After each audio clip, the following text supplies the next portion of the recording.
Eh, Assalamualaikum warahmatullahi wabarakatuh. Perkenalkan, nama saya Aditya Pratama, jurusan Hukum Tata Negara Syariah dan ber-NPM 1821020065, dan saya ingin mengerjakan tugas, yaitu tugas hukum acara perdata, dan yang disuruh mempresentasikan lalu dibuat video dan diupload nantinya ke YouTube. Dan di sini saya berusaha semaksimal mungkin. Jika nanti ada kesalahan, tolong maafkan, dan jika ada kelebihan, tolong diberi nilai yang bagus. Jadi mari kita mulai. Pengertian hukum acara perdata. Secara umum, hukum acara perdata itu mengatur proses penyelesaian perkara gitu. Jadi melalui hakim di pengadilan, penyusunan gugatan, pengajuan gugatan, pemeriksaan gugatan, atau putusan-putusan pengadilan sampai dengan eksekusinya atau pelaksanaan putusan pengadilan itu tersendiri gitu. Dan yang selanjutnya, pengertian menurut para ahli.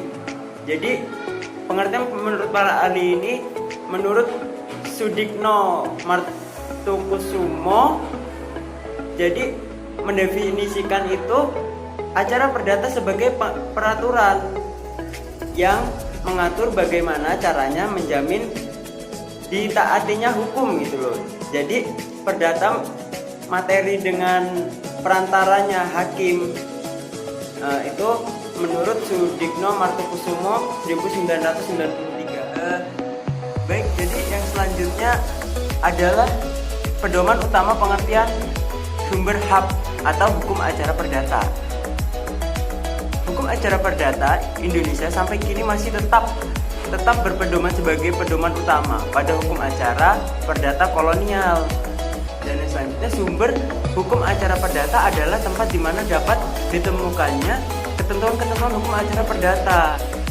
Baik, jadi yang selanjutnya adalah asas-asas hukum acara perdata.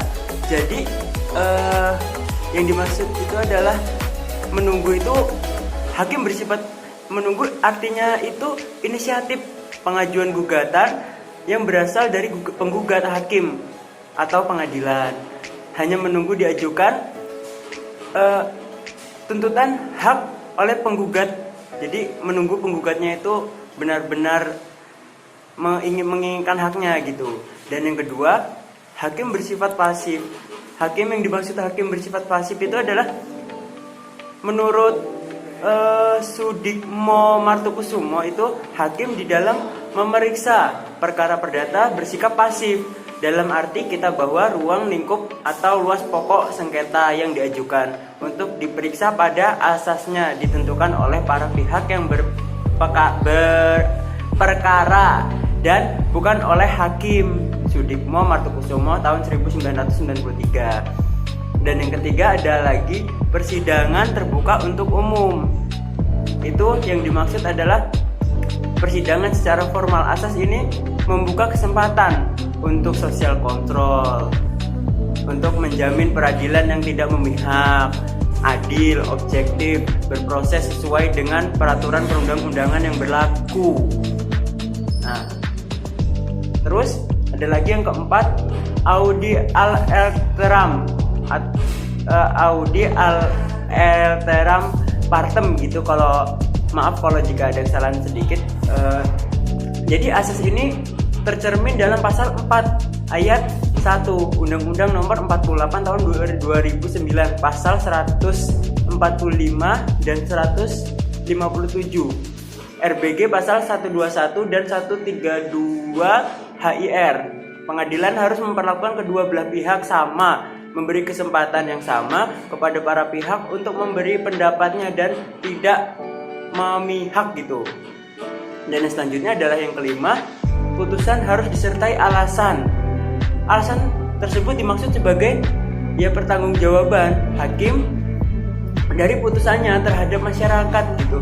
Para pihak pengadilan yang lebih tinggi atau ilmu hukum, sehingga oleh karenanya itu mempunyai nilai objektif gitu. Lalu yang keenam, ber bercara dikenakan beracara dikenakan biaya. Jadi hal ini jelas tertuang dalam pasal 2 ayat 4 nomor 48 tahun 2009, pasal 145 ayat 4, pasal 192, pasal 194 RBG, pasal 121 ayat 4, pasal 182, pasal 183 HIR. Namun biaya perkara ini dipakai untuk biaya kepaniteraan, biaya pengadilan, biaya pemberitahuan, biaya materai, dan lain-lain sebagainya. Dan ada lagi yang ketujuh itu trilogi peradilan. Trilogi peradilan itu jadi yang dimaksud adalah dengan asas-asas sederhana, cepat, dan biaya ringan adalah hakim mengadili suatu perkara harus berusaha semaksimal mungkin untuk menyelesaikan perkara. Jadi yang selanjutnya adalah yang ke-8 adalah asas bebas dari campur tangan pihak di luar pengadilan. Jadi itu hakim dituntut sungguh-sungguh untuk mandiri. Hakim mempunyai otonomi yang selalu harus dijaga agar proses peradilan itu berjalan menuju sasaran gitu loh. Jadi peradilan harus objektif, fair, jujur, dan tidak memihak gitu. Jadi hakim tidak boleh berpengaruh oleh hal-hal di luar pengadilan seperti pengaruh uang, pengaruh kerabatan, pengaruh kekuasaan, dan lain-lain sebagainya, atau pengaruh saudara karena saudara, dan pokoknya ya harus fair lah dia. Ya mungkin hanya itu saja, sekian dan terima kasih. Jika ada salah tolong maafkan, jika ada kebenaran ya kasih nilai yang benar, yang bagus, mantap Pak. Sukses selalu untuk Bapak Hervin, jika sehat selalu, dan sekian dari saya. Wassalamualaikum warahmatullahi wabarakatuh.